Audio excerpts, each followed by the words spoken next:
যাই হোক, মুরগি এত বড় মুরগি তো আর আমার পক্ষে কাটা সম্ভব না। তো দীপ্তর আব্বুকে পাঠাইছিলাম বাজারে এটা ড্রেসিং করে নিয়ে আসতে।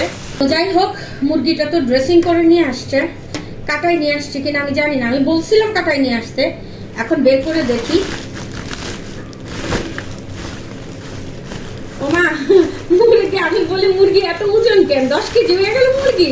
না, এটার ভিতর তো কবুতরের খাবারও আছে।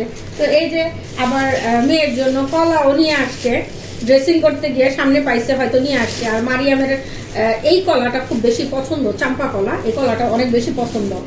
দীপ্তর আব্বু আবার তার বাচ্চাদের পছন্দের খাবার কখনো মিস করে না। বউ পছন্দের খাবার খাইলে খাক, না খাইলে নেই, তাতে কিছু যায় আসে না। কিন্তু তার সন্তানদের কোনো খাবার সে কখনো মিস করে না। মাশাআল্লাহ, মাশাআল্লাহ, মাশাআল্লাহ, পুরো একটা ছোটখাটো খাসির মতোই গো, সত্যি কথা। তবে বিশ্বাস করবেন কিনা জানি না, আমার কলিজাটা জ্বলছে মুরগিটা দেওয়ার সময়। মুরগি না, এটা একটা মোরগ। আসলে কিছু করার নাই, যদি মারামারি করে মরে যায় তখন তো আমও যাবে, ছালাও যাবে, যে এটা চিন্তা করে। তবে আরো 2টা মোরগ আছে, সেগুলো আমি জবাই করে ফেলবো। বাট তার আগে কিছু 10-15টা ফার্মি মুরগি আনবো যেগুলো ডিম পারে, ঠিক আছে? আর টাইগার মুরগিও আমি পালবো 3 থেকে 4টা, আর বেশি পালবো না। আর এইগুলোর যে কি পরিমাণ খাবার লাগে, মানে বলে বুঝাইতে পারবো না আপনাদেরকে কি পরিমাণ খাবার লাগে। তো যাই হোক, যেমন খাবার লাগে তেমনও বাড়ে। এই মুরগিগুলোর বয়স হয়েছে মাত্র 5 মাস, ঠিক আছে? আলহামদুলিল্লাহ, আলহামদুলিল্লাহ। ও 4 টুকরা করে দিচ্ছে, 4 টুকরা করে দিচ্ছে, আলহামদুলিল্লাহ। আমার মনে হয় এক একটা টুকরা 1.5 কেজির উপরে হবে। বিশ্বাস করবেন কিনা জানি না, এক একটা টুকরা 1.5 কেজির উপরে হবে। পুরা খাসি, পুরা খাসির মতো, আলহামদুলিল্লাহ। আমি সত্যি সারপ্রাইজ। তার আগেও আমি অনেক টাইগার মুরগি পালছি, অনেক খাইছি, কিন্তু এইগুলার মতো অত বড় আবার ওগুলা হয় নাই। দেখো, মানে খাসি যেরকম হয় সেরকম। এখন এইগুলাই আমি কিভাবে কাটবো সেটা আমি জানি না। তো যাই হোক, আজকে এগুলা রান্না করব না। যেদিনই রান্না করব পুরো মুরগিটা আস্ত রান্না করব। আমার শ্বশুর আছে, দেবররা আছে, সবাইকে মিলে, ননাস আছে, সবাইকে মিলে নিয়ে দেন তারপরে হচ্ছে এই মুরগিটা খাবো, ঠিক আছে? হাতের পালা মুরগি, ওটার মজাটাই কিন্তু অন্যরকম হবে। তো যাই হোক, এভাবেই আমি মুরগিগুলো রেখে দিব, নাকি কেটে নিব বুঝতে পারতাছি না। দীপ্ত রাখবো মুরগিগুলা, কি কেটে রাখবো নাকি এভাবেই রেখে দিব? দীপ্ত রাখবো। মারিয়াম, বাবা কোথায় গো? ওই মারিয়াম! ড্রয়িং রুমে সবাই, আমি যে চিল্লায় চিল্লায় ডাকতেছি, একটা বন্দার কানেও যাচ্ছে না। এই হইছে অবস্থা, বুঝছেন? কারণ আমি আবার একটু জোরে ডাক দিই, তখন বলবে যে এরকম চিল্লাচ্ছ কেন? হ্যাঁ, রাঘব বলের মতো চিল্লাচ্ছ কেন? আর যখন আস্তে আস্তে কথা বলি তখন কানে কেউ শোনে না, তখন সবাই বয়রা হয়ে যায়। মানে জোরে ডাক দিলেও দোষ, আস্তে ডাক দিলেও দোষ। দেখুন আমি কয়টা ডাক দিই। দীপ্ত রাখবো, মুরগিটা কি কেটে রাখবো নাকি এমনি আস্তেই রেখে দিব? না, আস্তে রাখবো কেন? কেটে রাখবো? আচ্ছা। কোথায় যাচ্ছ?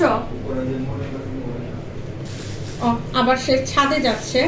বাকি 2টা দেশি মুরগি আছে, আবার দেশি মুরগিটাও আলহামদুলিল্লাহ, আলহামদুলিল্লাহ আবার নতুন করে ডিম পাড়া শুরু করছে। অলমোস্ট 2টা ডিম জমা হয়ে গেছে। এবারের গুলো কিন্তু আমি খাবো না, গতবার তো ভুলের কারণে আমার 5টা বাচ্চা মারা গেছে। এবার যদি আল্লাহ তাআলা বাঁচায় রাখে, ঠিক আছে, সবগুলো ডিমই বসাবো। আর এবার খুবই খুবই সতর্ক থাকবো যেন পানির কমতি না হয়। যাক, গেটটা লাগাই আসি। কথা হইলো, কাইটা তো রাখতে বলছে, এত বড় মুরগি কি আমি বটি দিয়ে কাটতে পারবো? যাই হোক, ব্যবস্থা করি কিছু একটা দিয়ে। জানি না কতটুকু পারবো, তারপরেও চেষ্টা করতেছি, আল্লাহ ভরসা।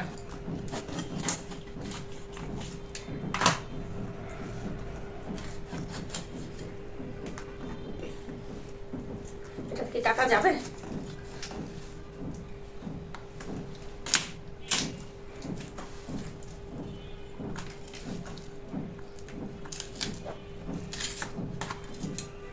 তারপর ওই বাকিগুলা চাপাটি দিয়ে কাটবো।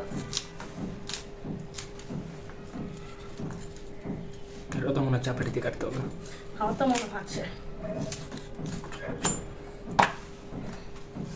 দেখা যাক এবার চাপাটিতে। আমি কি ওদের মতো পিস করতে পারবো? মনে তো হয় না।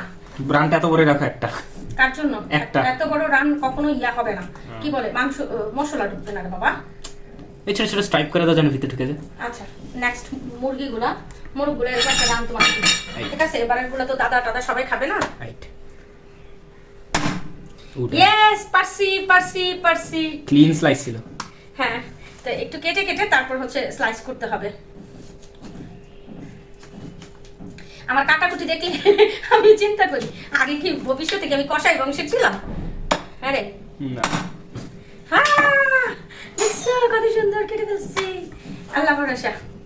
এটাকে কাটতে হবে প্রথম এভাবে না? ওকে মা, ভয় লাগে।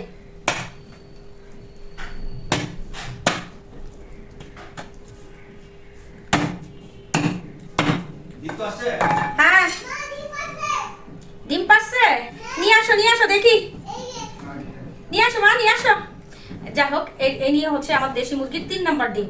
এবারে ডিমগুলো কিন্তু আমি জমাচ্ছি। এই দেখো মারিয়াম ছাদ থেকে ডিম নিয়ে আসছে, ঠিক আছে মাম্মা? বাবা দেখাইছে আমারে। বাবা দেখাইছে? দেখো তুমি সবাইকে। এই যে আমাদের দেশি মুরগির ডিম। ফ্রিজে রেখে দাও, ফ্রিজে রেখে দাও।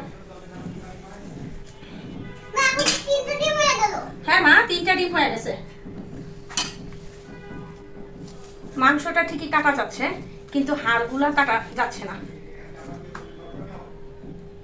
ঠিক আছে? মাশাআল্লাহ সুন্দর, আর মাংসগুলো একদম ফ্রেশ। জানি না কতক্ষণ লাগবে, সত্যি কথা বলতে যারা ইয়ে করে, যারা প্রফেশনাল তারা তো যখন আস্তে আস্তে করতেছিল না, তখন আমি দেখছি বাবা দেখাইছে। এই দেখছো, যাক পারবো, তার মানে হচ্ছে আমি পারবো না? দিকটা এই যাইস না রে।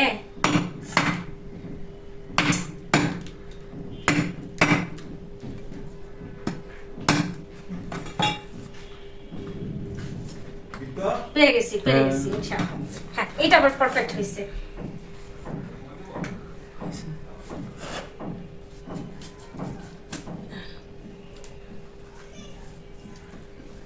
বললাম না, এক একটা পিস 1 কেজির উপরে আছে।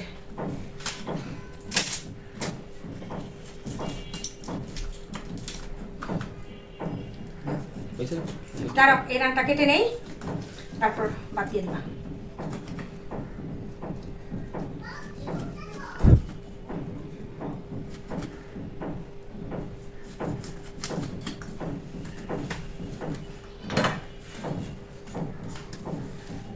এটাকে দেখছো একবারে কেটে ফেলছি। যাক আলহামদুলিল্লাহ। তো যাই হোক, মুরগিগুলো কিন্তু মুরগিগুলো না, মুরগিটা কিন্তু কাটা হয়ে গেছে মাশাআল্লাহ। আর এই হচ্ছে ঘিলা কলিজা, তো একদম 5 কেজি মাংস এখানে আলহামদুলিল্লাহ। এটা সবচেয়ে বড়টা ছিল। তো যাক, সবগুলাই একসাথে রান্না করব, আর ফ্যামিলির যারা যারা আছে সবাই মিলে খাবো। শ্বশুর শাশুড়ি ভাসুর ননদ যারা যারা আছে সবাই মিলে একসাথে খাবো ইনশাআল্লাহ। যদি কেউ খাওয়ার থাকেন চলে আসবেন, ঠিক আছে? সবার জন্য উন্মুক্ত।